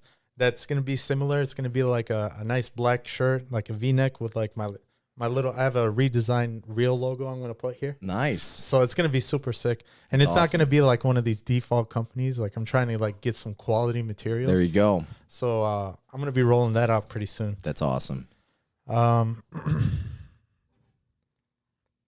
All right, so I've seen you throw down a couple of products like lately on your lawn. What would you say are some of your favorite ones that you've been throwing out? So honestly, the Menards brand Milorganite knockoff, it's like $8 a bag. Like I reached out to Simple Lawn Solutions, Cytogrow, Hydratane. They sent me some stuff, which that stuff's good, but it's expensive. For the average DIY person to continuously buy that stuff, it can be unrealistic sometimes. But just those For our lawns, it's all right. yeah, exactly. For those bio products like Milorganite or like the Milorganite knockoff. Yeah. That's some of my favorite stuff, and Yeah, it's it is. cheap. A bag is like $8. If you can find Milorganite, the Menards by me has it for like $9 a bag, but they sell out so fast. But they have their own brand, and it's the same thing. The breakdown is almost exactly the same. So that's one of my favorite things because I'm not trying to push expensive products on people and like, hey, check out my video where I'm using this $200 per gallon, whatever. Like that's unrealistic for people. So I've been seeing a lot of those $200 products popping up. yeah, I exactly. thought when it was like $50 a gallon, that was a lot, and then all of a sudden there's like For sure. it's like a half a grand for a gallon. I know, it's ridiculous. So I'm not trying to make people go broke, but honestly, like that Menards brand knockoff Milorganite, or I think Home Depot has their own, and so does Lowe's and whatever. But like those bio products, that's where it's at. It's Yeah. natural. I don't feel bad like having my kids go running around after that. And I know you. I saw you released a video earlier today about winterizer, and you threw down the Scott's winterizer. I actually didn't throw down the Scott's Winterizer. I recommended it for people to do. I didn't. Like I've been using the Scott's Green Max, which it's a 2702. Yeah, with the added iron. Exactly. That stuff is awesome. It is awesome. I like that stuff. But I yeah, really- the Winter Guard, it just has, I think it's a 32010, so it's pretty similar. But yeah. As far as like nitrogen, how do you feel? How much do you usually throw down for your winterizer application? Because there's a lot of talk in the lawn community right now. Yeah. Whether you should throw down a small amount or a medium amount, or just not throw down any at all. Right. Or throw down a whole pound right before the. So I actually started in about early September, and I'd go about every 2 or 3 weeks, and I do like a 1/4 pound to a 1/2 pound of nitrogen per 1,000 square feet, and that's what I've been with. And the grass is still really green. So like a small nitrogen blitz. Yes. Yeah. Exactly. Like your video. I love that nitrogen blitz, like the old NFL blitz logo. Yeah, that was yeah, awesome. yeah. I like that. Yeah. Dude, that was fun, man. That was. That was for a sure. fun video. It was Absolutely. a little dark, but I had a good time. How about you? Like, what's your plan right now? Like, what's your winterizer? Like, what have you been doing recently with your grass? In the backyard, I've been doing the nitrogen blitz. I've been throwing down a 1/2 pound of nitrogen every 2 weeks back there because I had some, die off from the summertime. Plus, Yeah. I had some disease pressure back there and a bunch of weeds and everything. Yeah. So I'm trying to thicken up the turf. But in the front yard, it's my renovation. I'm not feeding it too much. Yeah. Like, you don't want to give a baby a T-bone steak, and that's Yeah. kind of what it's like if you're throwing down tons of products on a brand new I was lawn. throwing down like quite a bit of product on like the boulevard strip Yeah. where your car's parked right now. Right. Yeah. Yeah. And I ended up On the burning- lawn. I'm in the grass. No, I'm kidding. yeah, But yeah. and I ended up burning some of that. Really? Yeah, it kind of sucked, man. Was that the urea you put down, or what was it that you used? Because I saw that you had the urea. I'm Yeah. like, that's brilliant, man. I ought Yeah. to do that. That's probably so much more cost effective. Dude, you got to check out Site One, man. You ever been there? I have not. No? Dude, they have like some of the best fertilizers around. Really? Yeah. Site One, huh? Yeah. Is that like a website, or is it a No, it's a store. store? It's a landscape supply store. Nice. There you go. Actually, Ron Henry got me into it. What do you know? Yeah. Ron, he's been talking about you nonstop since I got here. Ron, I'm going to check out your channel. I'm sorry I haven't yet, but I'm checking out Ron Henry. Yeah, dude. He's got one of the awesome channels, man. That's awesome. But either way, they got a whole bunch of stuff there. I mean, you can get straight urea, 4600, 2100. I mean, all this cool stuff. They have biostimulants there too for like this, for the Lolo. Right. Whisperer just said he loves some spoon feeding. I agree, man. Keep it consistent. Keep it low. You're not going to burn your grass. Continuously feeding it. It's like getting small meals frequently. That's what I try to do too. Yeah. That's what I've been doing, you know, in the front yard. But honestly, I've been kind of slowing down because on my side yard, I took a no fertilizer approach except for starter fertilizer. Nice. And it's coming in really good. There you go. Without any kind of feeding. Sometimes you can overdo it. Sometimes you can do too much. When you think about it, like there's a lot of people that don't do anything. And then springtime comes and their lawns look okay. You know what I'm saying? Like they may have weeds and stuff, but it's not like your lawn's going to die if you don't put a bunch of stuff on it. There's a famous quote from the lawn rebel, Connor Ward himself. He said, and I always remember this. He said, when in doubt, do nothing. There you go. I agree. I totally agree. Sometimes I get into where I'm like, I got to do this. I got to put this down. But in reality, Mother Nature is going to take over. And the conditions you have, the rain you get, the heat, whatever, that controls things. It controls things more than the products you put down. I feel like personally. Yeah. Oh, yeah. And I mean, your lawn speaks for itself. Well, thank you. Yours as well. Yeah. I mean, I'm getting there, man. I'm getting there. You are. Well, I mean, you're starting from scratch, which I admire. Like, I kind of wish I could do that too. My wife is like, you're not killing our lawn. I'm like, well, I might. That renovation was so much fun. Oh, I bet. It was so much fun. It was fun to watch. I love that. I love the video where you're using the scarifier or the dethatcher and it's just like a dust bowl everywhere. That was hilarious. I love that. And I threw like some like bass heavy dubstep on there. Yeah, that was awesome. Oh, yeah, dude. I was like raging out there in the front. You were. I was too watching the video. I'm like, this is fantastic. Dude, I had such a good time, man. That renovation, like, honestly, that was like some of the most fun I've had since I was a teenager, man. Filming, editing, seeing the baby grass plants grow. I mean, this, like you said, this is what it's all about, man. Exactly. Let me ask you this, George. Is it tough sometimes for you where you're like, I want to go do some yard work, but I don't really feel like filming today? Do you ever get to that point, or are you still passionate about it all the time, or how do you feel about that? Well, you know what? Now that the temperature is getting cooler, I don't mind filming because I'm not out there every day. Yeah, for sure. And even back in the summertime, since I was doing the renovation, I didn't really mind so much. But when I first started filming, and it was like in the springtime, and I had to go mow every day, and I still want to make videos. Sometimes I was like, you know, I'm just gonna leave the camera inside, right, and just go enjoy the mow. You know, I hear you. Because there's a lot that goes into making these videos. Goodness, there's so much. Like it's crazy. Yeah. And me, you know, like I try to plan out every video I do. I mean, I script it out. I write a screenplay for what I'm going to do. That's awesome. Yeah. See, I just wing it. Yeah. I literally just... I can't do that, man. My OCD gets to me. Really? Yeah. I wish I could. My wife's like, how do you come up with these videos and all the stuff you're talking about? I'm like, I don't know. I just go out and then I just start talking to the camera. And maybe I should let loose a little bit, man. I don't think so. I mean, if it's not broke. I feel like I overproduce my stuff, man. No way, man. That's what makes you great. Yeah. Your production value is awesome. I appreciate that. But I mean, if that's what you want to do and you want to wing it occasionally, like maybe I should go more toward your direction. So yeah. Maybe we could rub off on each other and try different things. That sounded kind of weird. Maybe not. No. Yeah. Not physically. Not physically, emotionally. Yes. Let's see real quick. Oh, he said he's never been in Site 1 either, the Lawn Whisperer. No? Yeah, you know, you guys got to check out Site 1, man. I mean, the first time he sees it, it will be Site 1 for him. It'll be the first site. Bad dad joke? Speaking of, I gave... it'll be love at first sight. I gave Lawn Whisperer a bad dad joke earlier. What did you say? He was like, do you even lift, bro? Because I posted a picture from when my football team that I played at SIU played at Indiana, and I posted a picture on my Instagram.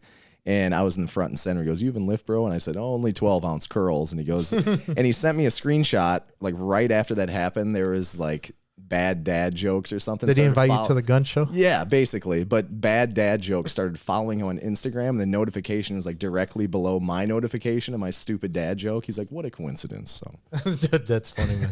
Dude, I feel like there's a lot of stupid dad jokes going around in the lawn community now. I mean, we're dads. We're lawn care DIY people. It's like, I don't know if you noticed, I've been busting out the New Balances lately. Dude, the white crispy boys, those are where it's at. I've got to get a pair of white crispy boys.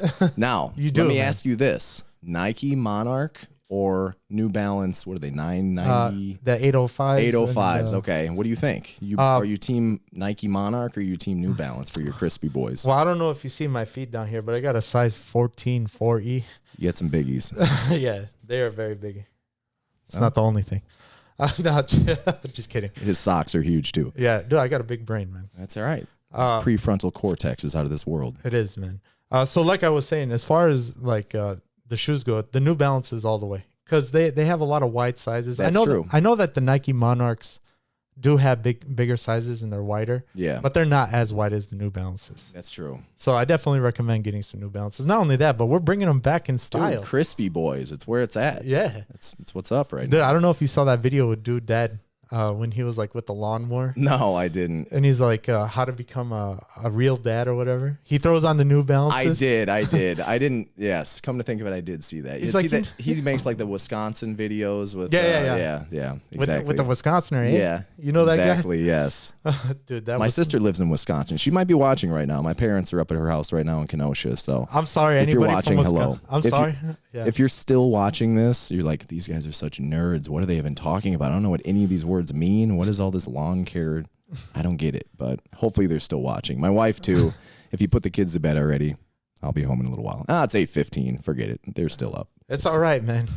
But yeah, hello to you guys, too. Nice to meet you. My name is George. This is George from Princess Cut. He's my man. Yeah, dude, this is the guy right here. That's what it's all I'm about. so glad that he showed up, man.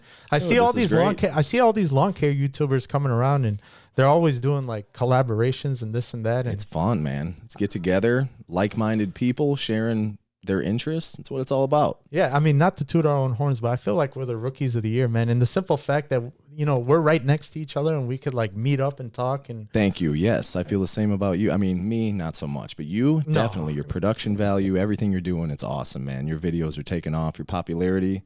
Dude, likewise, man. Thank Dude, you. I see your subscribers growing, man, especially in the last few months. Dude, Thank you. I saw It's you been- got that one viral video and you just kind of took off, dude. It's crazy, man. Like my video, I'd get like 400 views. I'm like, whatever. I still have fun. I'm going to keep doing it. Like, it's easy to quit when you don't have success right away. And that's what a lot of people do. They try to avoid things where there's a possible failure. So I'm like, whatever. I don't really care. I'm not doing it for how many views I get or how many subscribers I get. I do it because I like it. And it seems like that's what you do too. I don't know if you remember what I told you, man. You messaged me like a month ago. You're like, "Oh my God, George, I just got 1,000 views in one day." Yeah. You remember this that? is crazy. I can't believe this. I'm like, dude, all you need is like that one viral video and your stuff is Exactly. gonna blast off. You got to get, put into the browser feature. Exactly. That's what it takes. Exactly. Yeah, I mean, it's a good feeling, dude. You know? It is. It really is. It's fun to look at that little YouTube studio where you got TubeBuddy or whatever. But you got to be careful with that, though, man. Yeah. That stuff can get It's addicting. Dude, You're like, well, this video's underperforming. What did I do wrong? What's wrong with it? Yeah. It's like, oh my God, I got 55% average view retention. I know.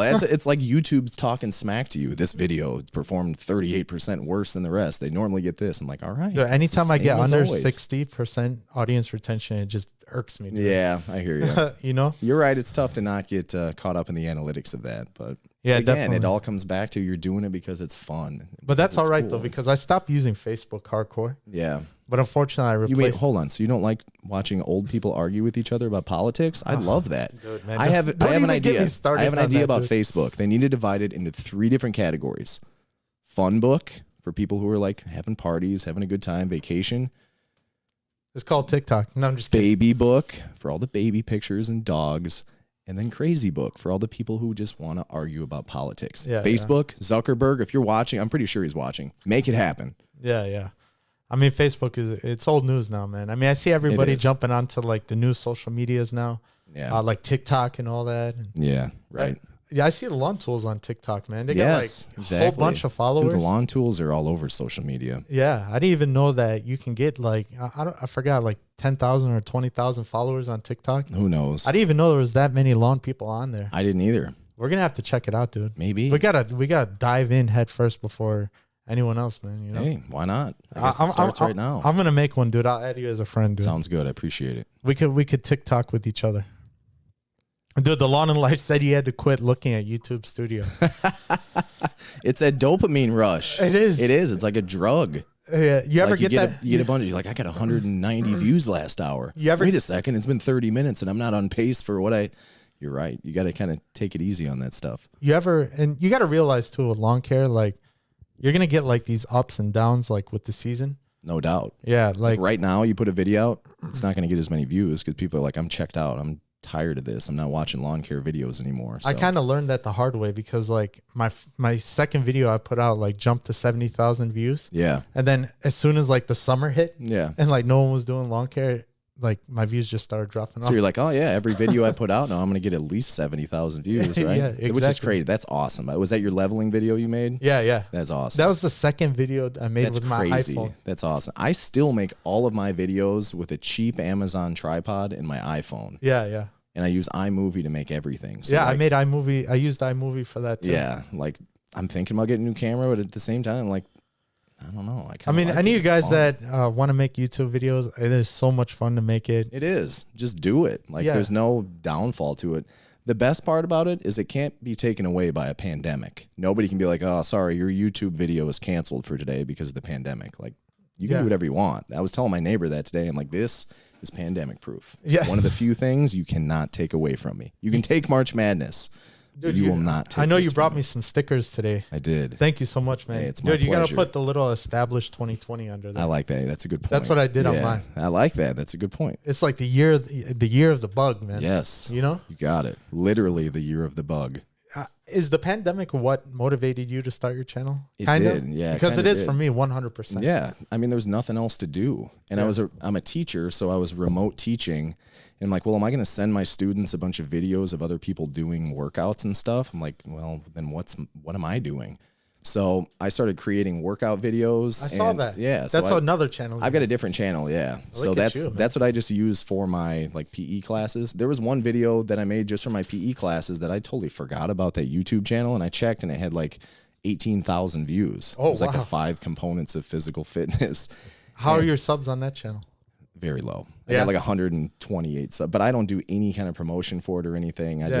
I just put them on YouTube just to make it easy to transfer to my students. Yeah. Like instead of uploading these videos constantly. So you actually play those videos in your class? I do, yeah. Dude, my students are like, this is cool. And we make funny videos. Like I edit them to where like the other PE teacher acts like he doesn't know how to throw a football, and then I teach him how to do it. Like we're in the football unit, and then we cut it, and it looks like he's throwing a bomb that goes like 200 yards, and I make a diving catch, and then it goes to like University of Wisconsin, jumping around, and it's been a lot of fun. That's awesome, man. You know, especially like when you make YouTube videos, and you know, there's thousands of people around the world that see it. You know, that's cool. Yeah. But when you make videos and you're showing them to your classmates, and you get direct interaction from people that you know, that's special.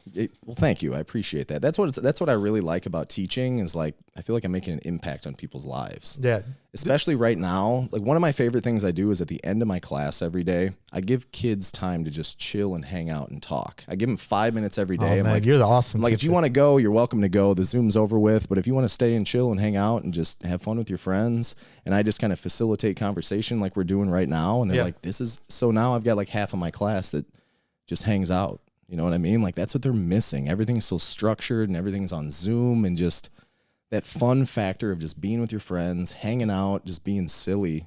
Like they don't get that. Yeah.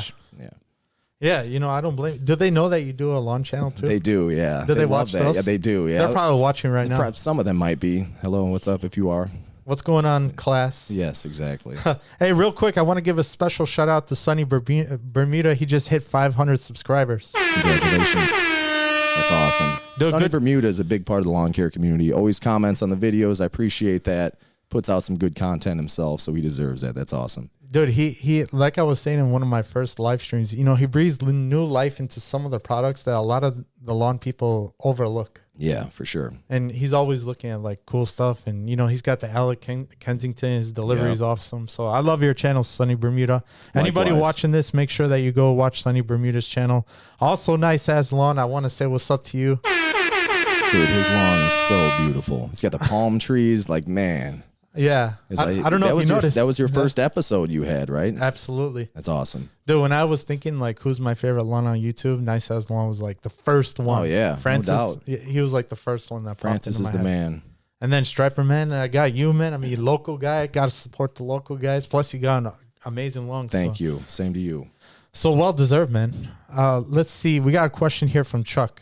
is there a degree day resource for cool season turf versus weed seed germination? Got enough per Ron Henry Spectracide weed stop for spring 2021. I'm not going to lie. I'm really confused right now. When should I throw it down?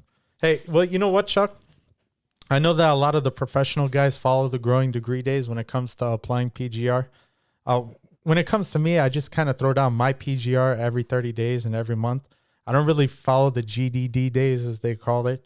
I know that there's a special formulation to follow that you can use to make applications, you know.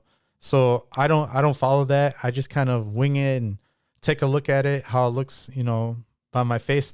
The way I look at it is it's a residential lawn, so you don't have to be exactly specific. When it comes to like official sports fields and things, of, you know, for like baseball, football, and things like that, they use GDD days because they have millions of dollars riding on these fields. I mean, they need to be able to pinpoint their stuff exactly, you know, make precise applications. But, you know, I personally don't use the growing degree days, so... I'm not going to lie. I have no idea what any of that means. You guys are on a different wavelength than me. There's some nerdy stuff, man. I mean, these are like specific mathematical formulas to find out when you should make applications. Man, that's your jam. It is, man. I'm a data analyst. I mean, I crunch numbers literally on this desk. That's awesome. Like 8 hours a day, man. So that's fantastic. But thank you for your question, man. I wish I had more answer for you to figure out that formula. I don't know, Ron, do you use growing degree days? Or not for your applications? I'm kind of curious. If anybody watching this knows and wants to pitch in, you know, I'm sure Chuck would appreciate it. Let's see. Nice as lawn. He said we have a radio voice. Oh, thank you. Thank you. Funny you should say that. I've got an uncle who's a Chicago radio legend. If you ask anybody between the age of like 25 and like 65 who Jobo from B96 is, that's my dad's brother. Yeah. So he is like, yeah, you know Jobo, United right? Auto Insurance, Exactly. 773-202, 5000. So my uncle was I know them, dude. He was a radio DJ for like 28 years on a station called B96, which is like the top hits and hip hop station in Chicago. And that was his job. He made millions of dollars doing what we're doing right now. And he'd do it for 4 hours every morning, Monday through Friday. He's retired now, so that was back when B96 was awesome. It was awesome, yes. Now I still like B96. It's a bunch of Ariana Grande and T-Swizzle. I mean, I'm not gonna lie. I kind of like Ariana Grande and T-Swizzle. I can't lie. Does it make me less of a man? I don't know. I mean, I like Lady Gaga. I'm not gonna lie. That's true. I like Lady Gaga. I like Adele. Yeah. You know, not so much the other ones. George, I've got a question for you. Yeah. So let's say you could end the pandemic and you could put on. There's going to be one concert. And anybody can go to it. Who are you going to choose to go see, and where is the venue that you would like to see? So any concert you can go to, any artist, band, whatever, who do you want to see and where? Rolling Stones at Wrigley. Ooh, man, that's a good choice. Yeah. I like that. Rolling Stones at Wrigley. If I were to choose, I got to go Red Hot Chili Peppers at Slane Castle in Ireland. Slane Castle. You know what? Slane Castle, yeah. They performed there in like the early 2000s. Most amazing show. I wasn't there, but I saw like the DVD. Most amazing. Is that half indoors and half outdoors? I don't know exactly. I'm not really sure. I think I've seen that castle, and they have like this big, like crazy long courtyard. Yeah, in the front. they do. That's got to be it. Yeah. Yeah, that sounds awesome, man. Yes. Yeah, you know, I was actually supposed to see Rolling Stones live at Wrigley Field. Really? Yeah. When was that going to be? I don't know if you remember, but for a while there, every few years they were throwing a concert. Yeah. But unfortunately, the ticket prices were like off the chain. Yeah. Dude. Did Mick like break his hip or something, and they had to go on hiatus for a Yeah, while? I think that's exactly. You know him, dude. Yeah. He's always popping. He is, man. He's got loose hips. What is he, like 97 years old, and he's still got better dance moves than I do. So he got the moves like Jagger. He does, and just like Adam Levine said, you got it. Yeah. Let's see real quick here. Thanks at Lawn and Life. Yes. Oh, okay. Attention, everybody. Anybody who's watching this podcast, go to the Lawn and Life's YouTube channel. He's 16 subs away from hitting 1,000 subscribers. Oh, man. Come on. Get this guy monetized. Let's go. Yo, this 1,000 subscribers is a major milestone. It is. You can get monetized. You could start, making money, and, it's not about the money, but, when it comes to lawn care, it's an expensive hobby. Yeah. What's nice to see on YouTube is that little, it looks like a gas tank, and that little, the arm goes up a little bit. Oh, I remember your subscribers and your watch hours, and you see it going up and up, and like, You want to know what the most frustrating thing was for me? What's that? I hit the 4,000 watch hours. Yeah. At like 500 subscribers. Really? Yeah, and because you had that 76,000 yeah. view. Yeah. And it made me so mad. I was like, man, I hit the 4,000 watch hours, but I still need to get these subscribers. Right. And I started looking online like about that, and from what I heard, everybody usually has it the other way around. Right. They hit 1,000 first, and then they're waiting for the 4,000. No doubt. But yeah. So anybody here? My audio just dropped. Oh, I thought you said our audio dropped. But anybody here, make sure you go to Lawn and Life. He's 16 away from hitting 1,000. Go give this guy's channel a sub. I'm sure you'll love his content. I will do that as soon as we're done. Yes. We're gonna get you to 1,000 tonight, man. No worries. Scott O'Hara says he's on it. Of course he is. Scott's just a great guy. That's what he does. Thank you, Scott. I appreciate that, bud. Striperman said I saw the Stones at MSG in the 70s. Dude, that's ridiculous. Dude, how awesome of a show was that?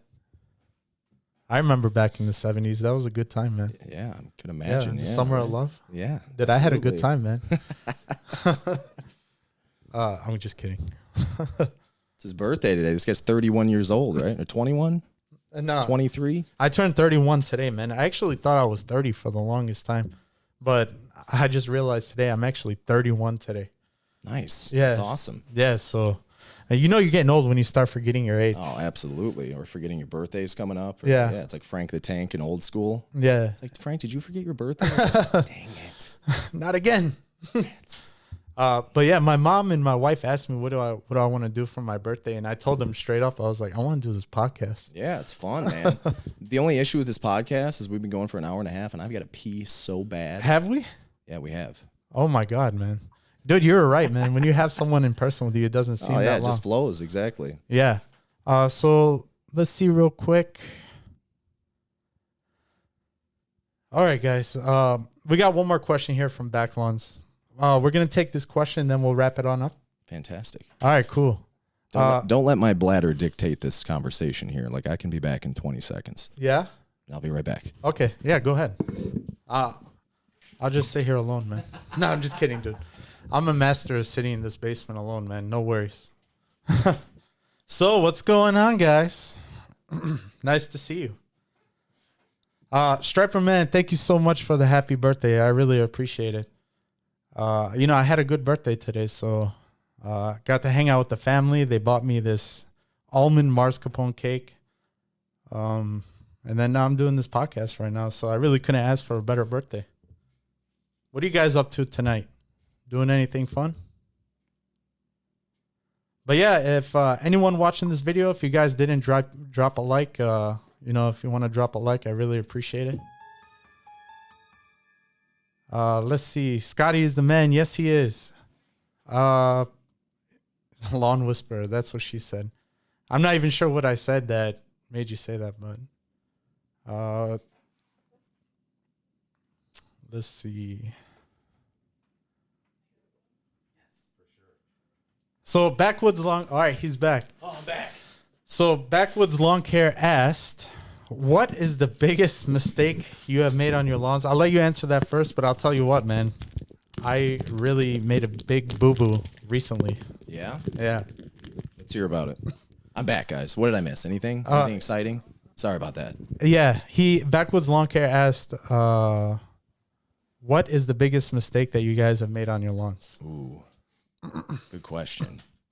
You want to go first? You want me to go? No, go ahead, man. All right. So mine takes the cake, so I'll let you go first. When we first got our lawn, we had weeds, and I put down weed and feed, and I was like, well, this is what's recommended, but maybe if I put it up to like 6 instead of 3, I'll get twice the results. Oh, God, no. Right? So, and I didn't water it in, so I just completely scorched my lawn. I've got like big swirl marks everywhere. It looked terrible.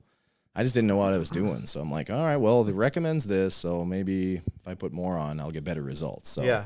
Putting more on made me a moron, and I kind of ruined my lawn. So how about you? Nice, man. Thanks. Appreciate that. Well, long story short, man, I actually just made a mistake in the last few weeks on my lawn renovation over on the Boulevard Strip. I was throwing down some simple lawn solutions, and I was applying it foliarly with my backpack sprayer. And there's 2 different application rates on there. There's the hose end sprayer application rate, and then there's the backpack sprayer application rate. So I use the hose end sprayer application rate in my in my backpack sprayer. And, you know, I was like, oh, I'm just going to let it, you know, I'm spoon feeding. I even calculated the pounds of nitrogen I was throwing down, and it ended up being like 0.15 or 0.2. So your spoon turned into like a soup ladle, basically, is what happened. Yeah. It was a sizzling spoon, man. And it was super hot, and I sprayed it on the lawn, and I was going to water it in, but I ended up not watering it in. Dude, I woke up the next day, and half of my lawn renovation was burned down there. Ooh. Yeah. I even had one of my neighbors walk up to me like, your lawn looks a little thirsty down there, George. You're like, thanks, man. I hadn't noticed. Dude, Thank you for that. I appreciate it. Dude, that was an absolute kick to the ego, man. Well, you know what? That's how you learn. You Yeah. make mistakes and you learn from them. So whatever. It's honestly, it's going to give you another opportunity to do a renovation. So there you go. Yeah, I shouldn't have rushed it, man. Sometimes it happens. It's all right. That's Yeah. what life's all about. Learning from mistakes, not being afraid to make them. Right? And the reason I didn't rush it, too, is because I wasn't filming a video. I was like, I'm just going to enjoy this and just do it. You know, I wasn't being super specific because of the video. And, you know, I just ended up doing that. And, oh, well, I burned half my lawn renovation down there. But there's still some good KVG in there. And I'm sure by the springtime, it'll fill in a little bit. You know what, though? The city probably owns that anyway. Yeah, it's not even my property. You didn't kill any of your grass, so don't feel bad. I did originally. Right? So you're sticking it to the man is what you're doing. Yeah. So that so to answer your question, Backwoods, that is the biggest mistake that I've made in a long time. But that's all right. You know, you live and learn. Exactly. That's just going to be more content for next season. Yeah, absolutely. Right. I can talk about how I messed up, what I'm going to do to improve it, and show the results. People are going to be like, he totally did that on purpose just to make new videos. Like Ryan Knorr, like, oh, I accidentally put down turf type tall fescue. I can't believe I grabbed the wrong bag. Dude, this is my job, but come on, dude. Nobody's buying that. Dude, I'd never seen a 15-minute video of somebody talking about how much I was actually in the Discord when he released that video. Yeah. I don't know if you ever go to the Discord or not. No. And he was talking about that. Really? Yeah, and he's like, he told the people before it premiered what he did. Yeah. And everyone's like, oh, Ryan, time to move now. Yeah. You threw down tall turf type fescue. Yeah, exactly. So you think he actually did that by accident? My belief is that he's linked with a seed company and is trying to sell turf type tall fescue because everybody talks about Kentucky bluegrass and perennial rye. And he's like, all right, well, maybe if I can corner this market of turf type tall fescue and plant it in my yard, then it's going to blow up like crazy and I'll make money from the seed. That's my theory. Maybe I'm wrong. Who knows? I mean, I'm not sure. I know that, you know, Pete pretty much dominates the tall turf type fescue right now. With the market. Y'all, it's Pete from CGI Turf. I hope you're having a great day today. Yeah. That guy you're talking about? Yeah. Dude, Pete's OG, man. He is. I like Pete. He's a good guy. And he's pretty much taken over the seed market now, especially with the turf type tall fescue and these cool blue mixes and stuff like that. So who knows? I know the stuff that Ryan threw down is not part of GCI turf. Yeah. So it's different, though. It's not like the tall fescue, like the clumping fescue. It's got the super wide blade. It looks like Kentucky bluegrass. I don't know if you've seen Pete's turf type. I haven't in person. I mean, I've seen his videos. I watch his videos and stuff. It is very thin. Yeah, it's thin fescue. Exactly. It's almost like a semi-fine fescue. Right. But it's tall. Yeah. Right. And usually fescue doesn't look like that. I mean, no. Dude, you know how over here, the Chicago lawns, the tall fescue bunches up. And it looks terrible. Dude, it is so gross. Bad. It looks like crabgrass. I know. It does look like crabgrass. And if you don't mow for a week, it's so much longer than everything else. And if you go through a drought, everything else goes dormant except for that stuff. And it's just like, oh, that looks terrible. Yeah, and I don't know what it is about the Chicagoland area, but it just seems like the contractors are just throwing that down nonstop. Oh, no doubt. Sure. I mean, I feel like the landscape companies, the ones that, like my brother-in-law, Brady, he's got a company that did his lawn. I told him, I was like, they're probably going to make more money if your lawn looks like crap continuously. Because they're like, oh, well, now you got to do this. If it looks great, then you don't have as much business for them. So that could be part of it. Yeah. He said Ryan's lawn used to be TTTF. I didn't know that. Before he did the I think he had Kentucky blue, perennial rye, and tall fescue. I think that was the mix in his backyard. Now the front yard is like straight sissy grass, which he calls it, which is perennial rye. So Scott said that he put down some of Pete's cool blue a month ago. Yeah, he did. How you liking it, Scott? I mean, I've heard good things about it. I know Lawn Whisperer did too. Lawn Whisperer's got some cool blue that's looking good. I think it's in his backyard, I want to say. Is it really? Yeah, I think so. I see Scott's taking off. Hey, Scott, I hope you have a nice night. Thank you so much for stopping by, bud. I really appreciate it. He may have to go pee too, like I did. I don't know. My bladder is pretty weak. I'm not going to lie. All that coffee you're drinking, man. Exactly. James Dahl said, I'm getting ready for a major leaf cleanup. Oh, man, don't get me started. Here's what leaf cleanup is like trying to vacuum your house with your kids behind you eating Nature Valley bars. Does that make sense to you? You know how Nature Valley, you open it up and it's like, crumbles. Yeah, exactly. It's like trying to vacuum, but your kids are eating Nature Valley. You ever try to eat one of those in your bed, man? Oh, man. Have I ever? Yeah, me too, dude. I really like the maple almond one. Yeah, those are pretty solid. Yeah. Actually, they're not very solid because they come in pieces, but yes, you're right. Yeah, they're pretty solid till they break apart. Yes. Scott said it's pretty good. All right, nice, Scott. Thank you so much, bud. Scott, you're the man. We appreciate you. Yeah, I appreciate you, Scott. And we'll see you next time. No doubt. I think we're going to wrap this up pretty soon, too. I like that we're kind of unscripted and just keep going. Like I was telling you earlier, like I'm a drummer, too, and I play with a DJ. He was like, yeah, we'll play for like 2 hours. We ended up playing for like 5 hours. It was ridiculous. So you're just having fun. You keep going, whatever you want to do. So yeah, I mean, it's a good time. My wife's like, what are you talking about? You get home, you idiot. You're not going to stay there too much longer. So yeah, exactly. Long story short, I like that we're unscripted and just kind of going off the cuff, having a good time. Yeah, I mean, and you know, I've had some good conversation with you, man. So I appreciate that. Likewise, it's been a pleasure. If any of you guys have any additional questions for us, if you want to drop it down below, we'll be wrapping up pretty soon. Yeah. But yeah, so. Can you tell, like, anybody who's watching, can you tell them where they can find you? Yeah. So on Instagram, it's at Lake House Lawn Care. And on YouTube, same thing. It's just Lake House Lawn Care. And again, I have kind of a hybrid lawn. So the front yard is a regular residential, about 2-inch cut lawn. The backyard, I cut with a Toro Greensmaster. It's like a fairway. So I got a little bit of everything. I like to try to aim my channel toward helping people out who maybe have a new house or they're really into lawn care. So I got a little bit of everything. Some for the people who are really over the top, like my backyard, kind of like you and me, right? We like that's the content I like. Exactly, yeah. So that's where you can find me. Instagram at Lake House Lawn Care and YouTube, same thing, Lake House Lawn Care. Hey, I want to give a super special shout out to Lake House to Backwoods Lawn Care. Thank you so much, buddy. I appreciate the super chat. Dude, this guy's awesome, man. What a guy. Always dropping the super chats. That's awesome, man. He said, very fun, guys. Hey, it's his birthday, too. I mean, if there's any time to super chat, now is the time. It's his birthday. That's awesome. Yeah, exactly. You know what? That's a perfect ending.